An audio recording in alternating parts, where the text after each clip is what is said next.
Well, hello everyone. Marco's back, the new proud American conservative. Yes, I got War Story Part 3, quick review on the last two. 1990, 1991. I'm gonna stick with those 2 years because a lot has happened within just those 2 years, and very similar to the stage that we are in here in America right now. So a lot of vandalism, criminal activity all over the cities, small villages as well. Small businesses were getting broken into. If you were a different religion, we had Croatians and Serbians were going at it.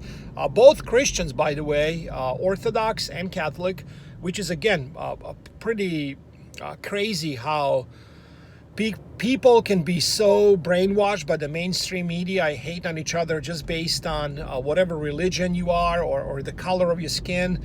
But unfortunately, that's what happens all the time throughout the world, and it's happening now in America. It's happening in other countries as well. This is a global problem, unfortunately.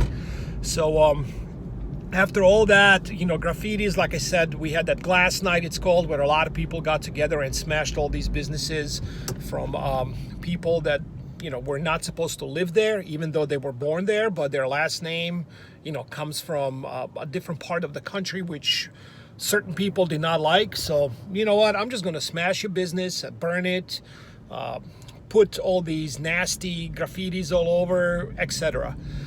So now we're moving on to a different stage here. We're still in 1990, 1991 area.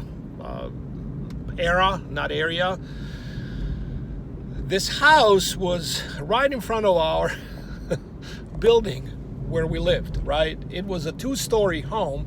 And the reason I'm kind of laughing about this one is because I remember my parents and I were making comments, because when we got into this apartment, it was all nicely open, had big windows, kind of like an L shape, a modern look.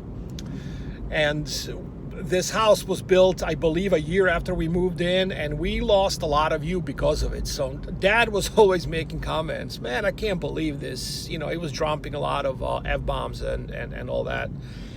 So one day, these people decided to leave because they were not welcome there, even though, like I said, they were born in that area.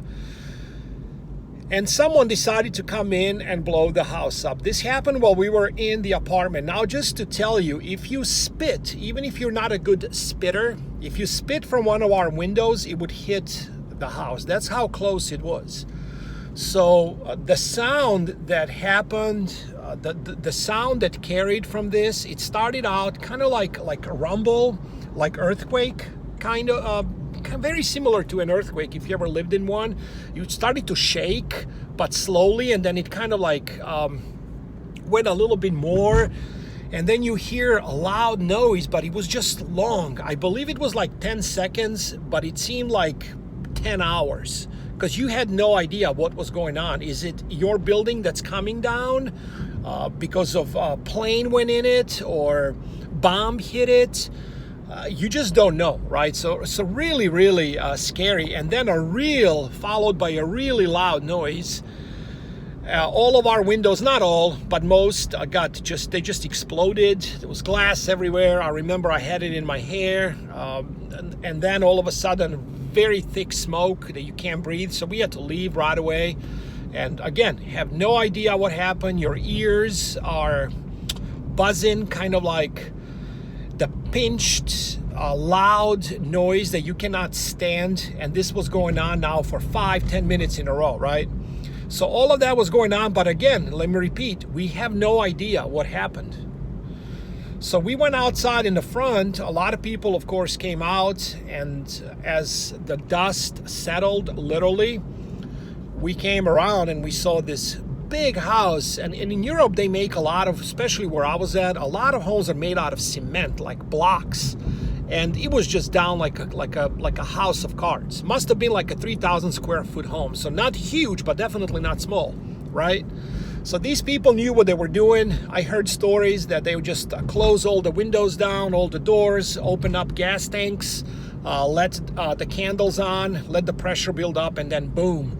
and it just brings it down. Don't know if it's true or not, but that's what people were saying, because it was just kind of weird how a house that big can just go down like that. So that was the stage now that we were in, and people finally now started to realize, well, I guess we're gonna have to be in the basements now. So we had to live in the basements, and everyone in the apartment building had to come down. We had our own units where we had a lot of wood or whatever, old bikes, stuff like that. So you had your own room to set up a bed. And we started living there for a little bit, but Dad never cared. He was even out playing cards or whatever he was doing. And he was sleeping in his room no matter what, even though the windows were all smashed and all that. So I learned from the best not to really worry about anything. That was just my motto. And I guess that's the only reason why I'm talking right now to you, some 30 years, 25 years later. So I will come out with part 4. We're going to go a little deeper now into 1991, getting closer to 92. A lot going on. Let me know what you think of these stories. Before I let you go, I want to finish off real quick. If anyone is interested in money in the stock market, I've been talking about this stock index. It's FLNG. FLNG. $4.60 jumped to $5.20 last week. I kept you guys updated. I went in, I got out, I got back in on Friday. Did not fill my position, but today did.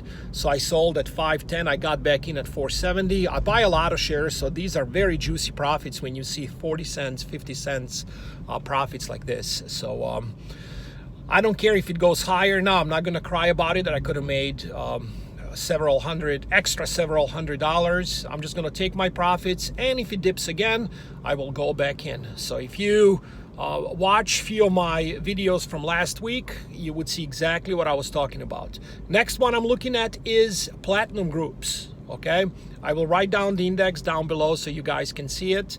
I will not interested in 140, which is right now around 140, 150. I'd like to see it about 120s. I would want to get in because I think platinum is going to shoot up. Right now, an ounce of platinum is 830s, I believe. And just a few months ago, it was over 1,000. So I think platinum has a lot of room to go, and this stock has been following it up pretty quickly. I think the index is PLG, but don't quote me on this one because I'll put it down in the box below so you guys don't make a mistake. So platinum groups is my next one. If FLNG drops again, guess what I'm going to do? I'm going back in. Be aware of pattern trading. If you get really good at this, you will be labeled as a pattern trader. So try not to make too much money. Try not to make too much money. Talk to you guys later. God bless you all.